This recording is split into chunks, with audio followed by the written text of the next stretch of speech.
अस्सलाम वालेकुम। तो आज हम करेंगे, आज का जो हमारा क्वेश्चन टाइप ऑफ वो है मैचिंग। मैचिंग में हम करेंगे आज मैचिंग नेम्स। मेरी स्क्रीन विजिबल है सबको?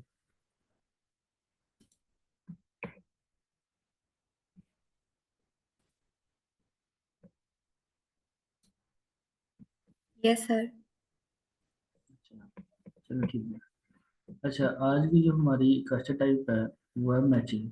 मैचिंग के अंदर तीन टाइप्स आ जाती है: matching names, matching feature, matching headings और मैचिंग इंफॉर्मेशन। आज जो हम कवर करेंगे वो करेंगे मैचिंग नेम्स। इस इस क्वेश्चन टाइप के अंदर क्या होता है कि आप किसी पर्सन का नेम दिया होता है, ठीक है। नॉर्मली वो एक्सपर्ट्स होते हैं, रिसर्चर्स होते हैं और साइंटिस्ट होते हैं। उनकी एक लिस्ट दी गई होती है। तो आपने उनमें उनको मैच करना होता है कि वो जो स्टेटमेंट्स हैं, जो क्वेश्चन है हमारे पास, जो स्टेटमेंट वो किस रिसर्चर ने की है, उसकी कौन से रिसर्चर ने या कौन से साइंटिस्ट ने वो बात की है, ठीक है। इसमें ये होता है। तो इसको थोड़ा सा पढ़ भी लेते हैं। In this type of question, you are asked to match someone's name, normally an experts, researchers or scientist, to a statement। कि आपको एक लिस्ट दी गई होगी एक्सपर्ट्स की। ये जो रिसर्चर हो सकते हैं, साइंटिस्ट हो सकते हैं, तो उसको आपने मैच करना होता है उसकी स्टेटमेंट के साथ। You are given a list of names and list of statements. Your job is to read the text and then match the names with the correct statement. The reading text will tell you what that person has said or done. Normally research finding, यानी कि जो research finding होती है ना, text आपको जो passage के अंदर जो टेक्स्ट होता है ना, वो आपको बताता है कि उस बंदे ने क्या किया हुआ है, ठीक है। उसकी रिसर्च फाइंडिंग क्या थी। And this will guide you to the correct answer. तो आपने वहां से करेक्ट आंसर फाइंड करना होता है।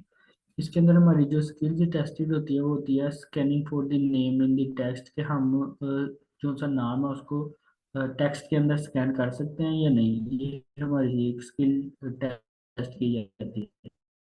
Reading the appropriate part of the text in detail for understanding, यानी कि हम इसके अंदर स्कीम और स्कैनिंग करते हैं ना, जब हम कोई नाम फाइंड कर लेते हैं, ठीक है। तो नेम फाइंड करने के बाद हमने उसको स्कीम रीड करना है।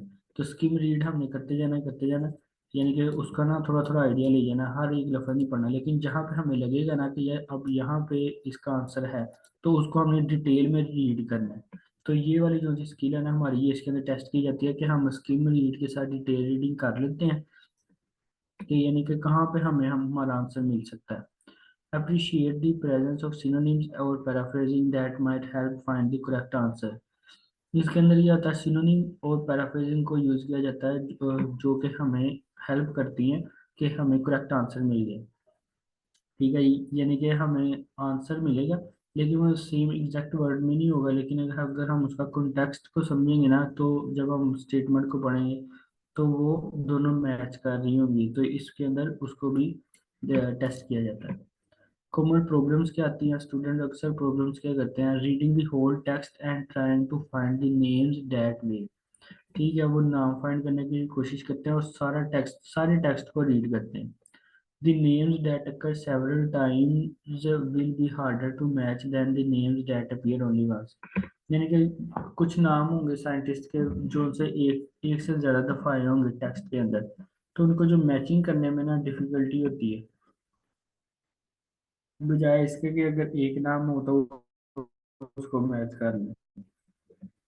Note reading the appropriate section in detail, गलत सेक्शन को डिटेल में पढ़ना शुरू कर देते हैं। जहाँ पे हमें हमारा आंसर नहीं मिलेगा उस सेक्शन को पढ़ना शुरू कर देते हैं, जिससे हमारा काफ़ी टाइम ज़ाया हो जाता है।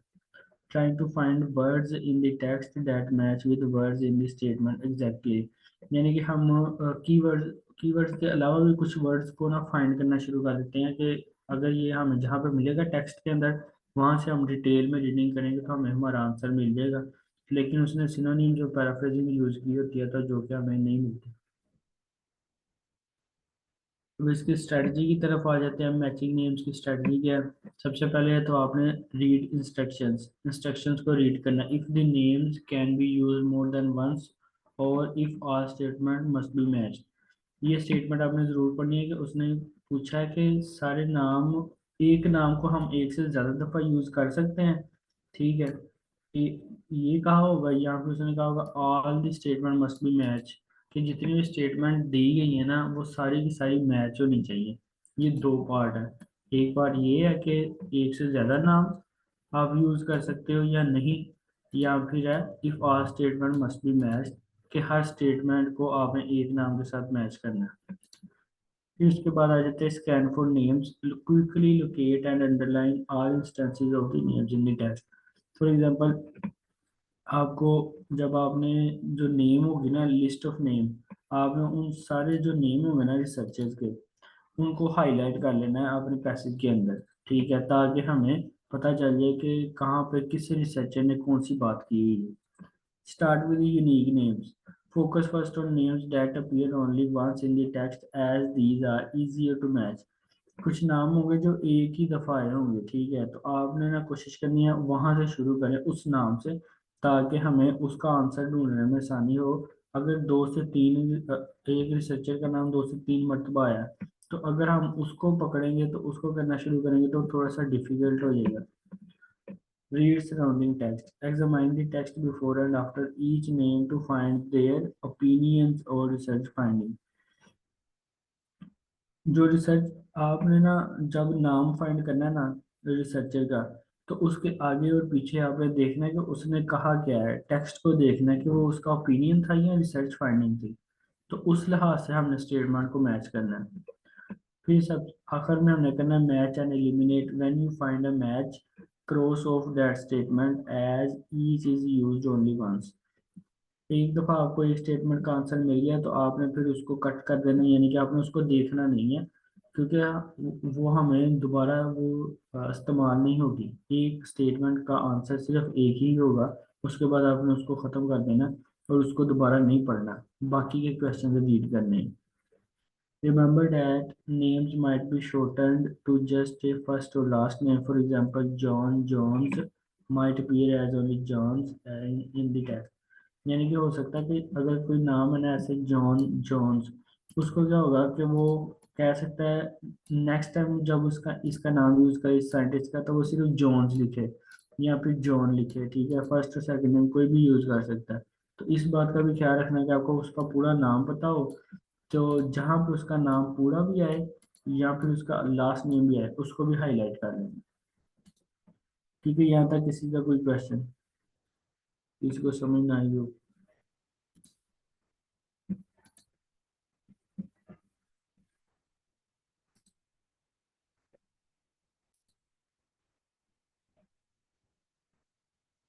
सबको क्लियर?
मैम मेरी screen visible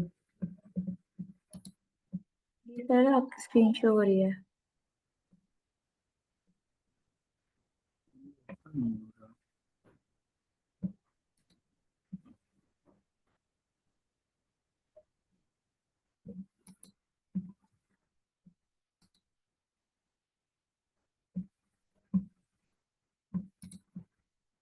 ma'am I think ये हैंग हो गया, तो मैं ना एक दफ़ा लीव करके दोबारा ज्वाइन कर। Okay sir, no issue. किसी का कोई क्वेश्चन है तो वो पूछ सकता है, रीडिंग मॉड्यूल से रिलेटेड या आज के किसी और मॉड्यूल से रिलेटेड।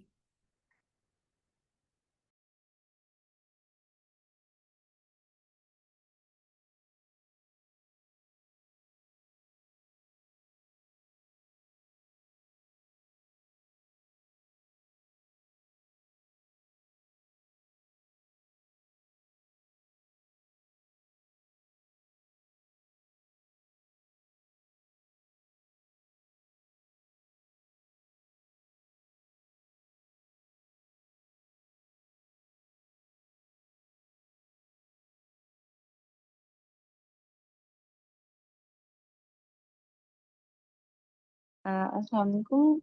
जो पिछला लेक्चर है उसकी रिकॉर्डिंग मिल जाएगी? जी मैम, आज जो है वो रिकॉर्डिंग जो है वो चैनल पर अपलोड हो जाएगी, तो आपको लिंक भी जो है वो प्रोवाइड कर दिया जाएगा, आप वहां से जो है ले लीजिएगा स्लैक से।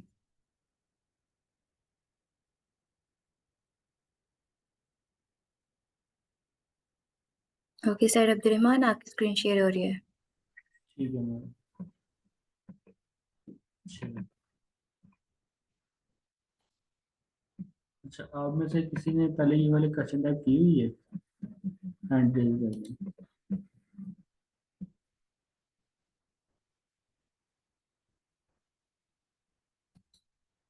ओके। सर मैंने एक दफ़ा की थी, बट इट्स वेरी टफ, क्योंकि ये जो नेम है ना, ये ढूंढना सारे पैराग्राफ में से बहुत मुश्किल होता है, और बहुत ज़्यादा टाइम जो है ना वो इसमें कंज्यूम हो जाता है। और किसी ने किया?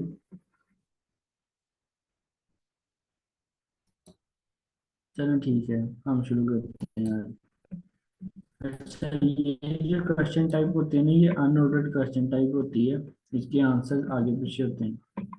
यानी कि जो स्टेट ये जो क्वेश्चन है ना, इनके जो आंसर्स है पैसेज के अंदर, वो एग्जैक्ट सेम ऑर्डर में नहीं होते, वो अनऑर्डर्ड में होते हैं। यानी कि वो आगे पीछे होते हैं।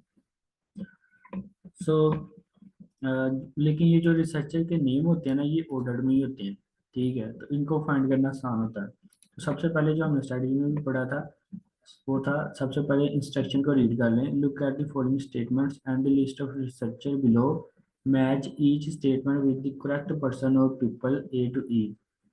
Write the correct letter A to E in boxes on your answer sheet. And B, you may use any letter more than once. यानी कि हम कोई भी एक रिसर्चर का नाम एक से ज़्यादा दफ़ा यूज़ कर सकते हैं। ठीक है, ये हमने इंस्ट्रक्शन में पढ़ लिया।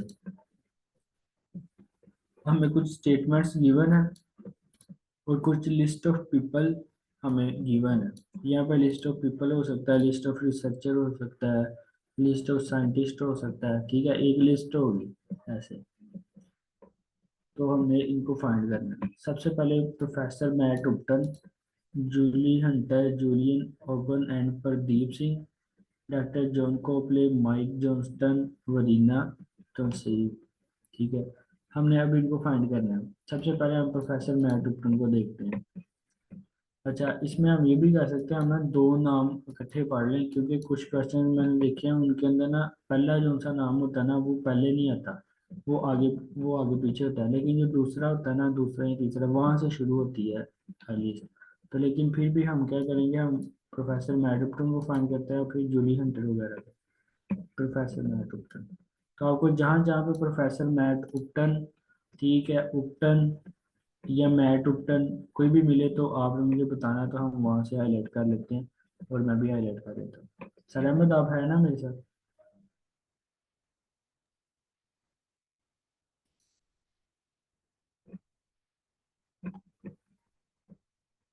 सर अहमद,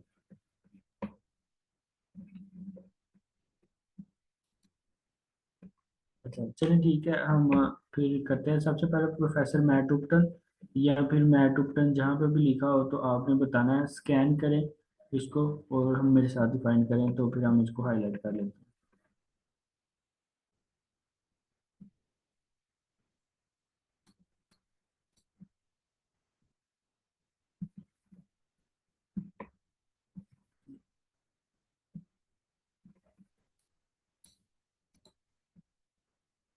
अच्छा, इसमें एक और चीज़ बता रही है कि हमने वहां पे देखना है जहाँ पे उसने कहा हो उपटन सेज, यानी प्रोफेसर का नाम हो, और कहा हो उसने कहा है, यानी सेज कहा हो, या फिर डबल कोट्स के अंदर बात की गई हो। जो डबल कोट्स के अंदर बात की गई होगी या वो उसने कहा होगा ना, वो उसकी स्टेटमेंट होगी। उस स्टेटमेंट को हमने मैच करना है इसके साथ। ये वो जो हमने पीछे बात की थी स्ट्रेटजी के अंदर, रीडिंग इन डिटेल, तो डिटेल में हमने वहां पे पढ़ना है जहाँ पे उसने या तो कोई स्टेटमेंट दी होगी। तो स्टेटमेंट कैसे देगा, या तो कहेगा उपटन से, ठीक है, यहाँ पे उसने डबल कोट्स के अंदर बात की होगी। ठीक है, इस बात का भी आपने ख्याल रखना है। तो फाइंड करते हैं।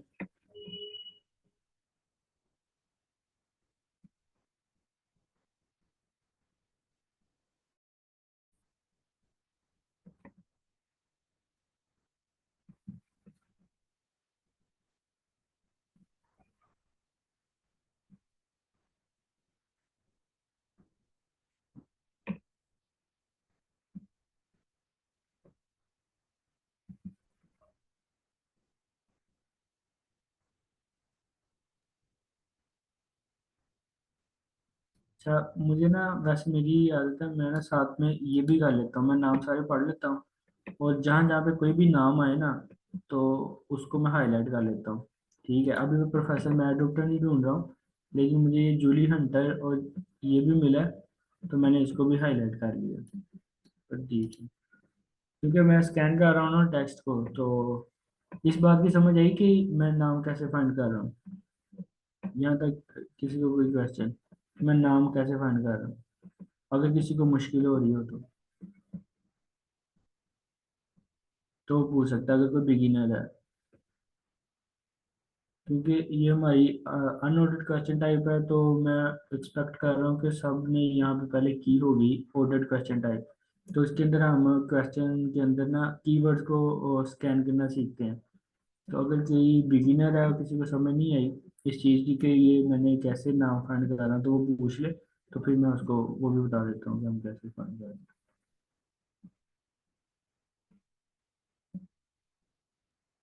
जी आप एक्सप्लेन कर रहे हैं। अच्छा,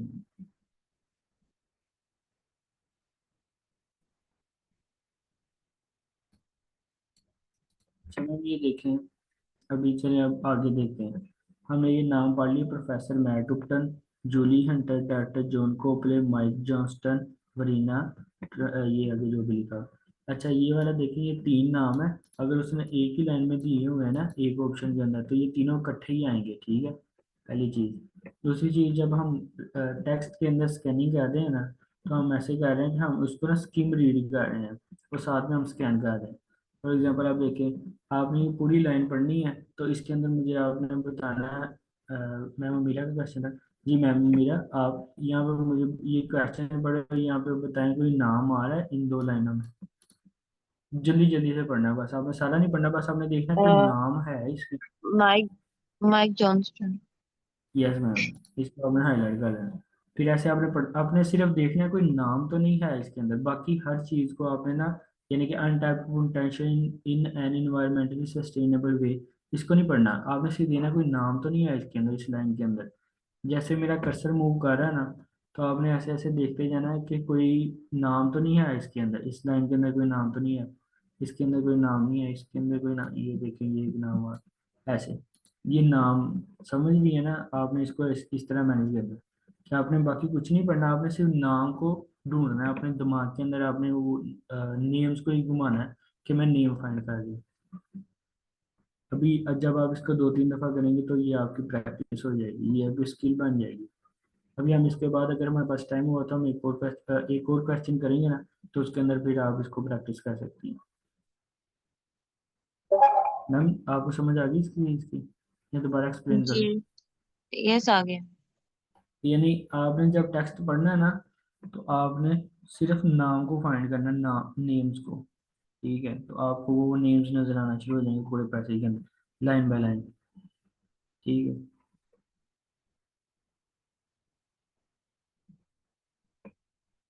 ठीक है, यही नेम है जो हमने फाइंड कर लिए। अच्छा, ठीक है, अब हमने नेम फाइंड कर लिए, हाईलाइट कर लिए सारे। ठीक है, हमारे पास कौन कौन सा मिल गया? प्रोफेसर मैट उपटन भी मिल गया, जूली हंटर ये भी मिल गया, डॉक्टर जॉन कोपले भी मिल गया, और माइक जॉनसन भी मिल गया, और वरीना ये भी मिल गया। हमें हमें सारे नाम मिल गए। और अब हम शुरू करते हैं। सबसे पहले प्रोफेसर का पढ़ते हैं। When professor Matt Upton found that a microbe from a deep sea sponge was killing his laboratory, he realised it could be a breakthrough. इसको छोड़िए, यहाँ पे आते हैं। But Upton and other scientists who view the deep ocean and its wealth of unique and undocumented species as a prospecting ground for new medicine। ठीक है, prospecting for new medicine के new medicine के लिए जो अनडॉक्यूमेंट है ना, वो कह रहा है डीप ओशन का, उसके बारे में उपटन और अदर साइंटिस्ट ने बात की। Fear for such potential will be lost in the rush to exploit the deep seas equally rich metal and mineral resources। Fear such potential will be lost, यानी कि lost हो सकता है in the rush to exploit the deep seas equally rich metal and mineral resources। ठीक है, यहाँ तक आप सबने रीड कर लिया। अब हम यहाँ पे आते हैं। इस क्वेश्चन स्टेटमेंट्स के अंदर हम आके मैच करते हैं कि ये जो उसने कहा है, ठीक है, ये इधर किसी स्टेटमेंट के साथ मैच हो रहा है। तो पहली पढ़ते हैं। A move away from the exploration of heavily mined reserves on land is a good idea. कहीं पर उसने यहाँ पे कहीं पर उसने बात की है कि मूव अवे करने की, यानी एक जगह से दूसरी जगह लेके जाने की, या फिर लैंड की, या गुड आइडिया की। नो। ओके, ठीक है। तो फिर हम दूसरे पे आते हैं। ये स्टेटमेंट नहीं है इसमें, ठीक है। The negative effects of under sea exploration on local areas and their inhabitants are being ignored. Inhabitants यानी कि जो वहाँ पे रहते हैं, ठीक है, समंदर के अंदर जो गार वगैरह होती है ना, वहाँ पे जो जान वो रहते हैं, समुद्री जानवर, ठीक है, उनको इनहेबिटेंट्स कहते हैं। ठीक है, कहीं पे नेगेटिव इफेक्ट्स की बात की गई, यहाँ पे इन तीन लाइनों में नहीं की गई। तो फिर हम नीचे आते हैं, ये स्टेटमेंट भी नहीं होगी। There are more worthwhile things to extract from the sea than minerals. इसकी बात हुई है वर्थवाइल थिंग्स की, देन मिनरल्स, यानी कि मिनरल से ज्यादा भी कोई चीज अहम है जिसको हम एक्सट्रैक्ट कर सकते हैं।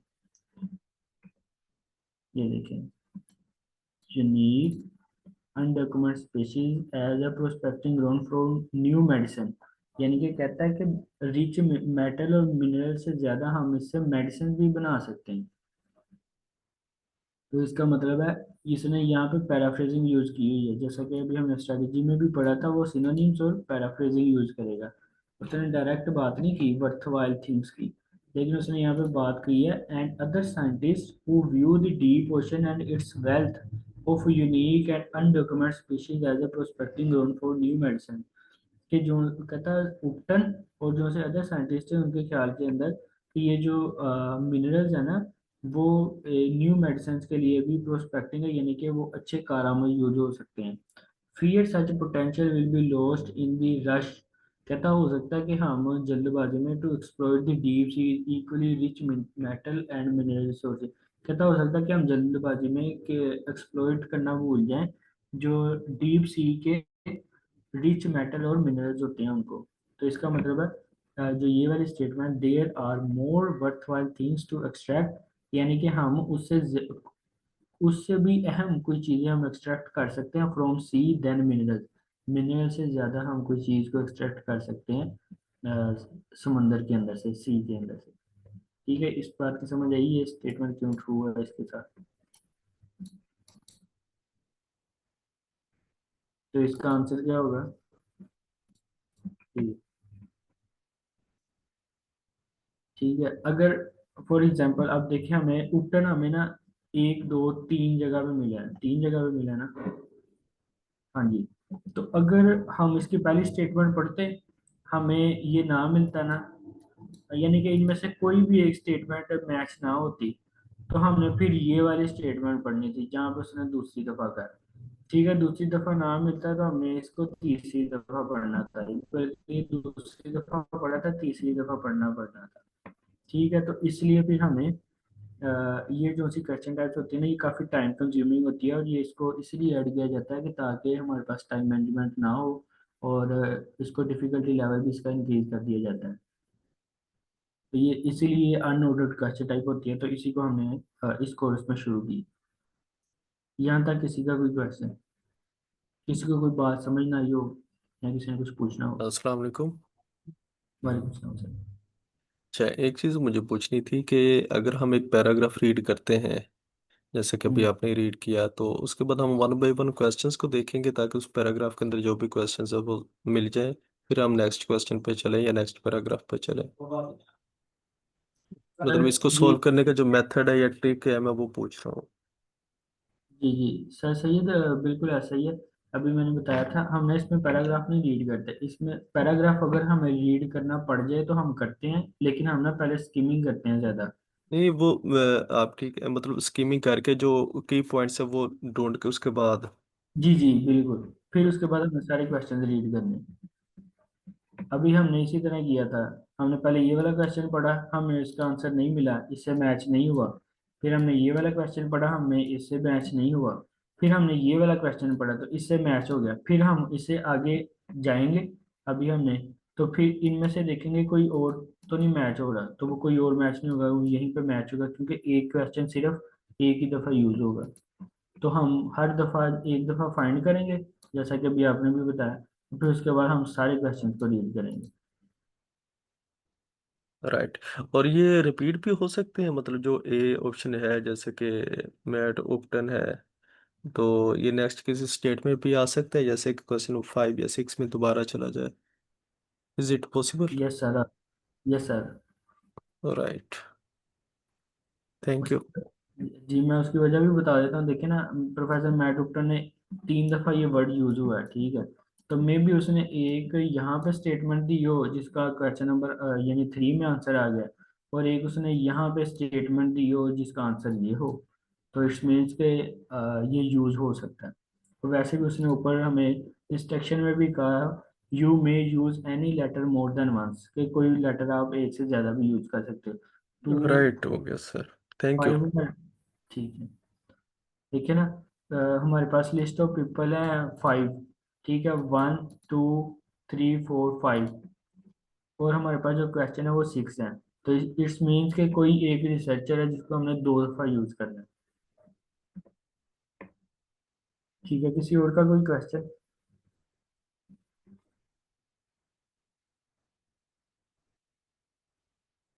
ठीक है, अब हम आगे बढ़ते हैं। तो नेक्स्ट हमारे पास है Julie Hunter, Julian Avon and Pradeep Singh. तो किधर हमने फाइंड किया था, ये था।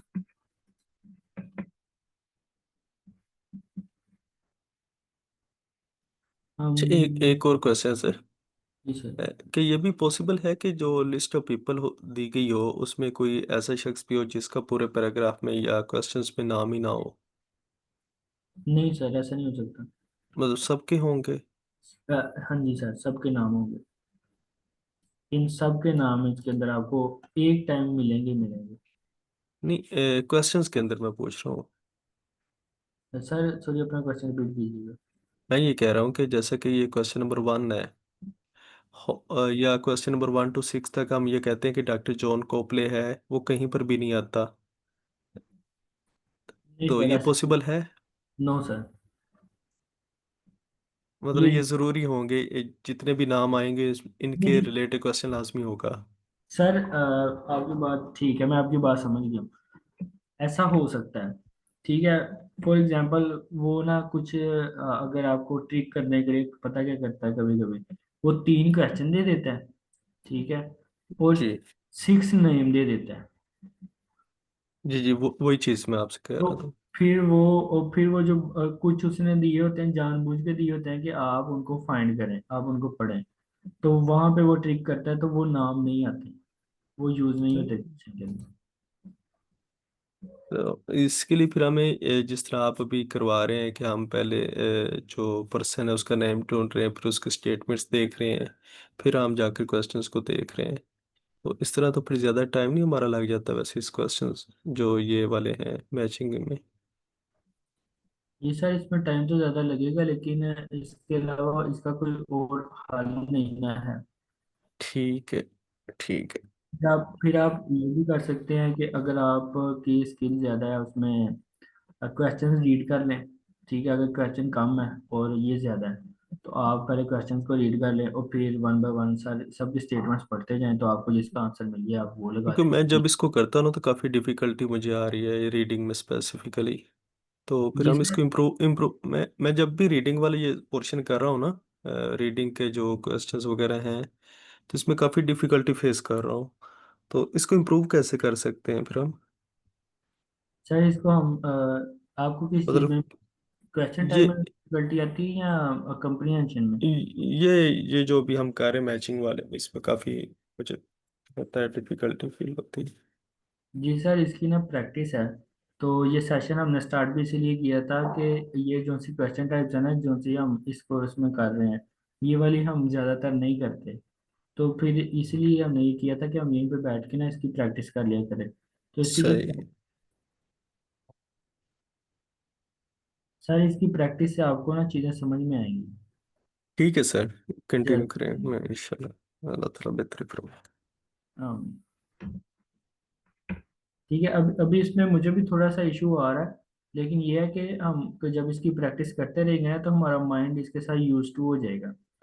तो फिर हमें ये इस चीज़ की समझ आ जाएगी कि कौन अगर क्वेश्चन किस तरह आ जाए तो हमें उसको किस तरह टैकल करना है। तो अभी जो सी ये क्वेश्चंस है ना, अभी ये जितने दिए हुए हैं, अगर हम इन्हीं की प्रैक्टिस करते जाएंगे ना, तो हमारी जो स्किल है ना, तो वो हमारी बेहतर हो जाएगी, क्योंकि हमारी स्किल ही टेस्ट हो रही है इसके अंदर। तो स्किल कैसे इंप्रूव होती है एक काम को बार बार करने से? तो इसलिए आप इसकी जितनी प्रैक्टिस करेंगे, तो आपकी स्किल उतनी ज़्यादा इंप्रूव हो जाएगी।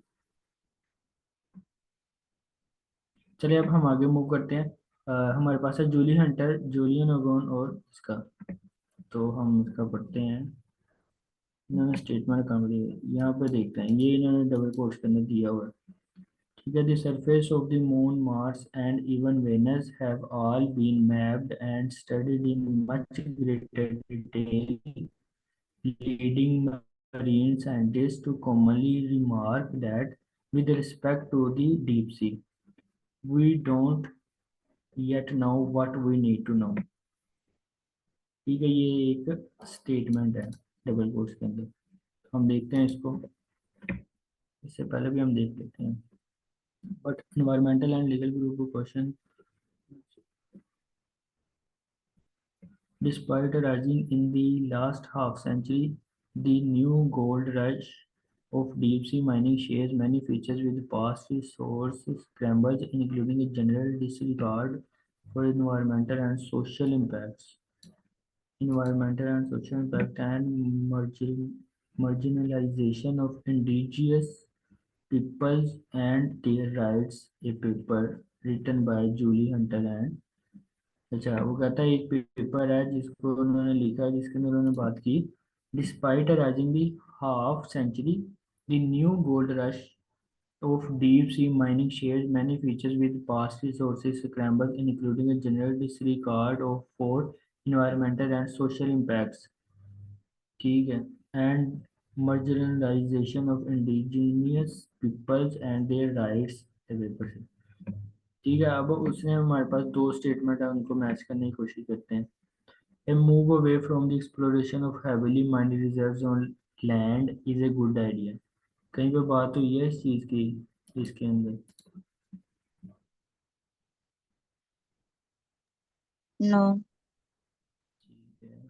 The negative effects of undersea exploration on local areas and their inhabitants are being ignored।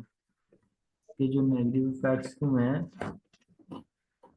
Local areas and their inhabitants are being ignored. ये यही पैराग्राफ बता रहे हैं कि अगर सेकंड लाइन हम इसी पैराग्राफ में देखते हैं तो वो कह रहा है कि unknown ramifications of the environment and for nearby communities and the global regulatory framework is not yet drafted. सही है, आपने कहाँ से रीड किया है? थोड़ा ये बताएं। थर्ड लाइन है इसी पैराग्राफ की। 1 2 framework is not yet drafted. जी जी। तो इसका ये वाला मैच होगा। मेरे अकॉर्डिंग तो यही मैच कर रहा है, पता नहीं सही भी है या गलत। अच्छा, किसी और के कोई राय हो इसके ऊपर? क्योंकि इसमें वो कह रहा है ना कि इसका फ्रेमवर्क अभी तक ड्राफ्ट नहीं हुआ, तो वो ये चीज़ें मतलब इग्नोर हो रही हैं। और नीचे वो बात भी कर रहा है कि इसका इन्वायरमेंटल और सोशल इम्पैक्ट भी जो है वो डिसरिगार्ड हो रहा है। मुझे भी सोशल एनवायरमेंटल इम्पैक्ट से लगा कि इसका आंसर जो सा होगा ना, वो ये होगा, लोकल एरियाज के ऊपर जो इम्पैक्ट हो रहा है। चलिए हम इसको यही करते हैं, फिर बाद में देखेंगे। क्योंकि वो जी। ये भी कह रहा है ना कि इग्नोर हो रहे हैं, और इससे पहले वो framework is not yet drafted का वर्ड भी यूज कर रहा है। यहाँ पे उसने ये भी बात किया थी, marginalisation of indigenous peoples and their rights, कि उनके राइट्स को भी इग्नोर किया जा रहा है।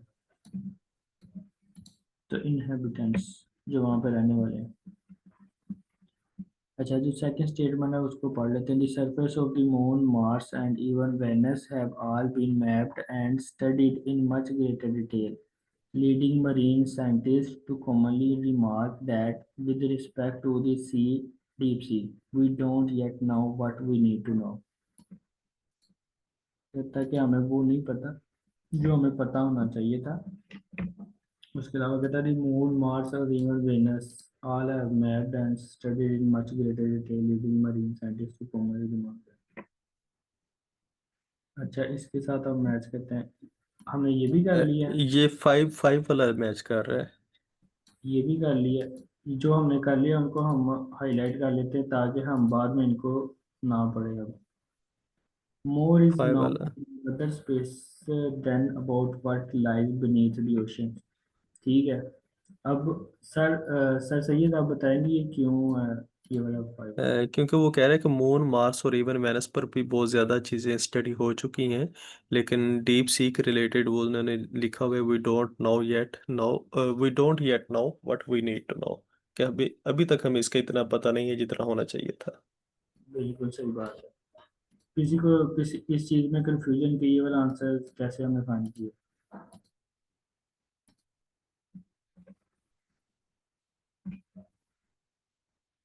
सबको समझ आ गई?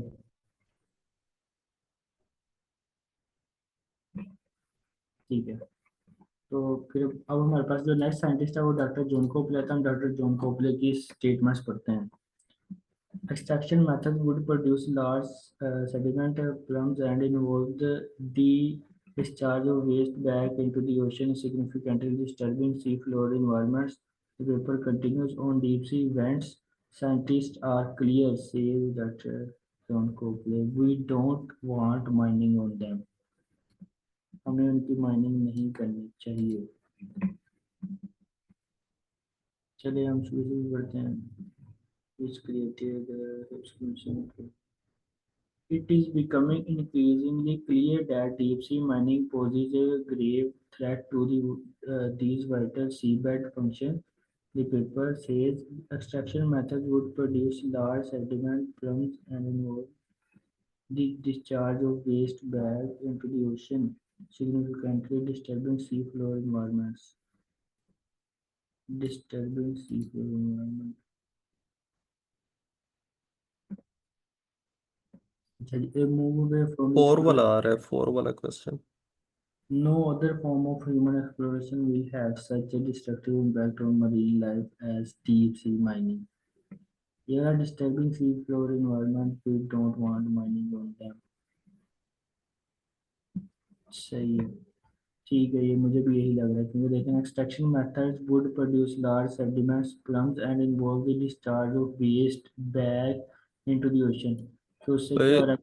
इससे ऊपर वाली लाइन में भी वो ये चीज यूज करे, it is becoming increasing clear that deep sea mining poses a grave threat to these vital seabeds functions. जी।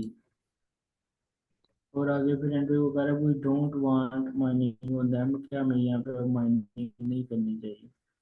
ठीक है, तो इसका ये वाला बन रहा है सिनोनिम। अगर हम इसका कॉन्टेक्स्ट समझे तो no other form of human exploration will have such a destructive impact on marine life as deep sea mining. कि डीप सी माइनिंग से ज़्यादा और कोई चीज़ नहीं है जो उसे हार्म पहुंचा रही हो। इसका डॉक्टर जॉन कोपले। इसका सी। इसके बाद आ जाता है Mike Johnson. The ocean occupy around 70% of planet are relatively unexplored.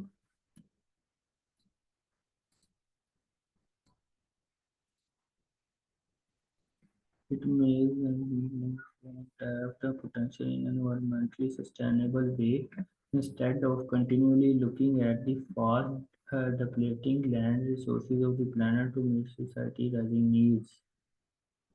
So during the global rise of the planet, means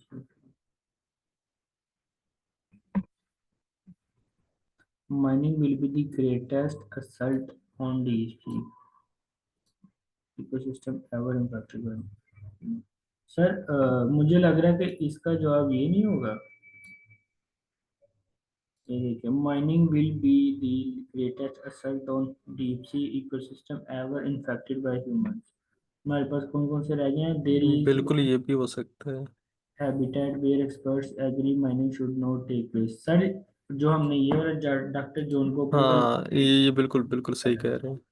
ये स्टेटमेंट अभी हमने पढ़ी नहीं है। हाँ हाँ, ये ये doctor John Koplik, we don't want क्यों- माइनिंग ऑल दैम, सही है। हाँ, क्योंकि उसने कहा था कि अदर साइंटिस्ट सब इसके ऊपर एग्री कर रहे हैं कि we don't want mining on them, there is no marine life in habitats where experts agree mining should not take place. इसका था डॉक्टर जॉन कोपले।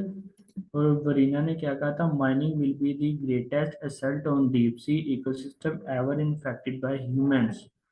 कि यानी कि ये सबसे ज्यादा खतरनाक जो सा ना इकोसिस्टम को तबाह किया है इन्फेक्टेड बाय ह्यूमंस, वो क्या है? माइनिंग डीप सी की। ये किसने किया है? वरीना ने। तो ये था ई। ठीक है, इसकी समझ आई है सबको? यहाँ पे हमने गलत किया था, पहले हमने यहाँ पे सी लगा दिया था, लेकिन जब हमने ये वाली स्टेटमेंट्स पढ़ी तो हमें ये इस बात की समझ आई कि यहाँ पे ई आएगा।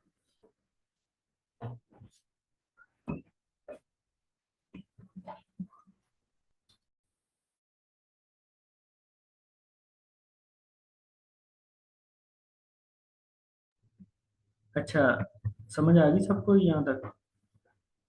यस। किसी को डिफिकल्टी हो रही हो अगर कोई न्यू है तो? क्योंकि सर सैयद भी यहाँ तक पहुंचे हुए हैं।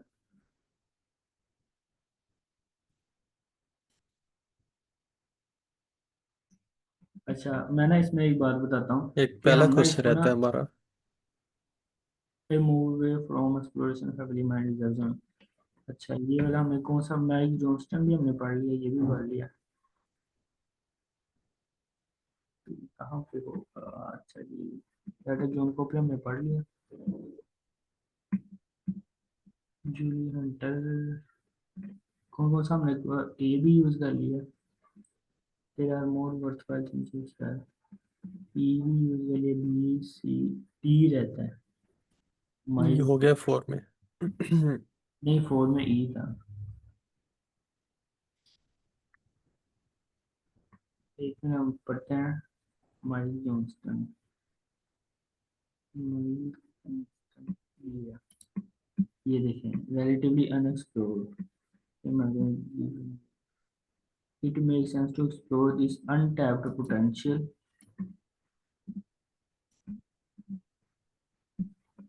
यहाँ पर ये नहीं हमने पढ़ा, देखिए ना mica. It makes sense to explore this untapped potential in an environmentally sustainable way instead of continually looking at the fast depleting land resources of the planet to meet society rising needs.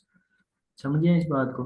तो ये statement उसने दी है कि हमें explore करना चाहिए untapped potential को, यानी कि मूव अवे कर देना चाहिए कहीं और, तो जहाँ पे ये देखें ना, a move away from the exploration of heavily mined reserves on land is a good idea. ठीक है कि हमें वहाँ पे मूव कर देना चाहिए जहाँ पे माइंस ज़्यादा है। ठीक है, माइनिंग हम ज़्यादा कर सकते हैं जिस लैंड के ऊपर, तो हमें वहाँ पे मूव कर जाना चाहिए। तो यहाँ पे वो बात करें, it make sense to explore this untapped potential in an environmentally sustainable way instead of continually looking at the fast depleting land resources of the planet to meet society rising need। कि society की rising needs बढ़ते हुए हमें ना वहाँ पे move कर जाना चाहिए जहाँ पे अनटैप्ड पोटेंशियल है, यानी कि जहाँ पे अभी तक एक्सप्लोर नहीं किया गया, हमें वहाँ पे जाके एक्सप्लोर करना चाहिए। ये बात समझे हैं? तो इसका जवाब माइक जॉनसन होगा। सारा एग्री करते हैं इससे? सर सही है। अभी तक तो लग रहा है सही। ये चले हम सबमिट करते हैं, फिर हमें पता चल जाएगा। अच्छा, किसी और का भी क्वेश्चन? जो सेकंड वाला है उसका अगर दोबारा बता दें। Negative I effect think of under six. Basically ऐसे है कि ये वाली बताइए। जो लाइन थी वो आई थिंक कोटेड सेंटेंस में नहीं थी ना, तो मैंने वो पूछना था कि नेम आया था और वो फुल पैराग्राफ जो है वो जो भी इंफॉर्मेशन होती है वो उस नेम के रिलेटेड हो जाती है फिर। चलिए एक मिनट, मैं आपको वही इसी क्वेश्चन के जाके हम समझाता हूँ। ये है, ठीक है, यहाँ पे मैं इसका आंसर लगाया था। आई थिंक इसका था, ये वाला था, ठीक है, यही था। अच्छा ये देखिए मैम, उसने हमने देखना होता है, हमने ना इसको स्कीम और स्कैन रीड करते हुए हम देखे जरा। यहाँ से हम बोलते हैं, despite arising in the last half century the global gold rush of deep sea mining shares many features with the fast resources scramble in including a general disregard for environmental and social impact and the marginalization in indigenous people and their right a paper। फिर उसने कहा ए paper था, एक paper था, फिर उसने लिखा coma, written by, लिखा किसने था? जूली हंटर ने, जूलियन अगोन ने और प्रदीप सिंह ने। ठीक है, तो इसका मतलब है कि इन्होंने लिखा हुआ था पेपर, इसलिए हमने इनको सिलेक्ट किया। आपका यही क्वेश्चन था ना कि ये अगर डबल कोर्स में नहीं है तो हमने इनको क्यों सिलेक्ट किया? हाँ जी। ठीक है, तो उसने लिखा हुआ है कि उसने स्टेटमेंट के बाद कहा ए पेपर, ये एक पेपर था, कोमे के बाद उसने कहा written by Julie Hunter and Julian Agon. हमने अभी स्ट्रेटजी में पढ़ा भी था कि जब भी नाम हमने फाइंड करना है ना, तो उसके पहले और बाद में हमने उसके टेक्स्ट को एग्जामाइन करना है कि वो क्या चीज़ बता रहा है। फॉर एग्जांपल, आपने मुझसे पूछा नहीं, यहाँ पे ये भी मैं देखे ना, यहाँ पे प्रोफेसर मैट उपटन आया था, उसके बाद मैंने यहाँ से कुछ भी नहीं पढ़ा। ठीक है, तो मैं फौरन यहाँ पे आ गया, क्योंकि मैंने, अब थोड़ा सा पढ़ेंगे ना तो आपको पता चलेगा कि आगे उसके बारे में बात क्या की गई है। यहाँ पे उसने कोई स्टेटमेंट नहीं दी इसके बारे में, मैट उपटन की। ठीक है, तो मैंने थोड़ा सा एग्जामाइन किया, तो उसके बाद मुझे पता चला कि ये प्रोफेसर मैट उपटन के आगे ना उसने थोड़ा इंट्रोडक्शन दिया हुआ है, वो कौन था। ठीक है, तो फिर मैं यहाँ पे आ गया, बट मैट एंड अदर उपटन। फिर मैंने देखा वहाँ पे वो who view the deep ocean, यानी कि हु व्यू, यानी कि इसका मतलब वो कोई व्यू दे रहे हैं डीप सी के ऊपर, इसलिए हमने ये वाली लाइन सारी पढ़ी। अब देखे ना, यहाँ पे तो कोई डबल कोर्स नहीं है, समझ रहे ये मेरी बात?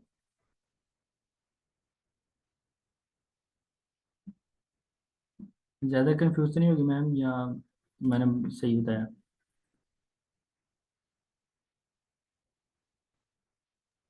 नहीं ठीक है। लेकिन जो आप उसकी बात कर रहे हैं प्रोफेसर उपटन की, तो उधर पे उन्होंने लिखा भी हुआ है ही रियलाइज, तो वो भी नहीं काउंट होगा। इधर मैम, ये वाला, नो मैम। मैम अगर आप इसकी लाइन को पूरा सा पढ़े हैं जरा, he realized it could be a breakthrough in the fight against antibiotic resistant superbugs which are responsible for thousands of deaths a year in the UK alone. Further tests confirmed that an antibiotic from the sponge bacteria found living more than 700 meters under the sea at the Rockall Throw denote was previously known to science boosting its potential as a life saving medicine। Ma'am ये सारा उसने उसके बारे में introduction दिया है कि mat जो सा ना उसने एक माइक्रोब फाउंड किया, ठीक है, जो डीप सी के अंदर था। यहाँ पे उसने कोई भी स्टेटमेंट नहीं दी प्रोफेसर मैट उपटन ने, बल्कि उसका इंट्रोडक्शन दिया गया। When professor Matt Upton found that a microbe from a deep sea sponge was killing pathogenic bugs in his laboratory he realised it could be a breakthrough. कि यानी कि कहता कि जब उसने पहली दफा प्रोफेसर मैट उपटन ने एक माइक्रोब फाइंड किया ना, तो वो उसने रियलाइज किया कि वो एक ब्रेक थ्रू हुआ है, ठीक है, fighting against antibiotic resistant superbugs. Superbugs की जो बीमारी है ना उसके लिए एंटीबायोटिक था, ठीक है, ये स्टेटमेंट नहीं है। जबकि अब अगर आप यहाँ पे देखें ना, but Upton and other scientist who view the deep ocean and its wealth of unique and undocumented wasting argue fear such potential, ठीक है, ये उसने सारा बताया गया कि उनके ख्याल में, ये दोनों साइंटिस्ट के और उपटन के ख्याल में ये चीज जो होती है ये एक स्टेटमेंट बनी। बट हम सबसे पहले कोशिश करते हैं जहाँ पे उसने कहा सेज या कोट्स दिए हो ना, हम उसको पहले रीड करें। सर हमारे पास सिर्फ 2 मिनट है, अगर हम आंसर्स को जो है वो एक दफा सबमिट करके रिव्यू कर लें। चलो ठीक है। जी सर, सही है, हमारा सारी ठीक हो गए। चलो अल्हम्दुलिल्लाह। गुड हो गया। ठीक है, अब तो आपको लग रहा होगा कि कर सकते हैं ये वाले क्वेश्चन टाइप्स। ये है थोड़े से डिफिकल्ट, लेकिन इसीलिए शुरू किए हैं कि हम सब यहाँ पे बैठ के सब इनकी प्रैक्टिस करते जाएं, और जिसका कोई डाउट हो और अगर किसी को कोई और बात पता हो, कोई और स्ट्रेटजी पता हो, तो हम सब डिस्कस कर सकें कि हम कौन सी स्ट्रेटजी को यूज़ करके हम इसको टैकल कर सकते हैं। यही ग्रुप स्टडी का मकसद होता है। तो इसलिए हम सब यहाँ पे हैं कि हम इन क्वेश्चन टाइप्स की यहीं पे प्रैक्टिस करें। जी जी बिल्कुल ऐसा ही है। मैम आपको क्लियर हुआ? मैम अभी आप कंफ्यूज ना हो, आप इसकी 1 से 2 दफ़ा प्रैक्टिस करें, सेम एज इट इज जैसे अभी हमने की है, तो आपको ये चीज़ें क्लियर होना शुरू हो जाएंगी कि कौन सा हिस्सा हमने पढ़ना है कौन सा नहीं पढ़ना।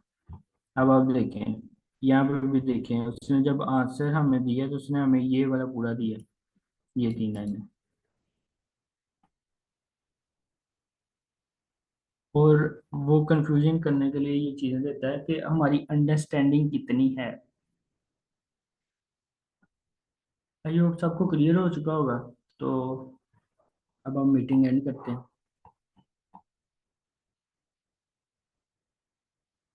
कल हम ओके सर ओके। कल हम इसी को रिपीट करेंगे या फिर हम मैचिंग हेडिंग की तरफ जाएंगे? सर अब्दुल मैं नेक्स्ट प्रेफर क्वेश्चन करूंगी टाइप। कि अगर हम सब लोग अपनी प्रैक्टिस करके जो है स्लैक पे शेयर करें कि आज जो भी हमने पढ़ा है उसका जो भी हमारा स्कोर आएगा उसकी हम स्लैक पे एक स्क्रीनशॉट भेजेंगे, आज हमने ये प्रैक्टिस किया है और हमारे इतने क्वेश्चन ठीक हुए हैं, और फिर उससे रिलेटेड अगर कोई कंफ्यूजन हो तो वो हम मॉर्निंग में जो है वो डिस्कस कर लें और फिर जो है हम नेक्स्ट मूव करें अपने नेक्स्ट क्वेश्चन टाइप पे, नहीं तो ठीक है, हम उसी को डिस्कस करें। ठीक है, ऐसे ठीक है। सर कामरान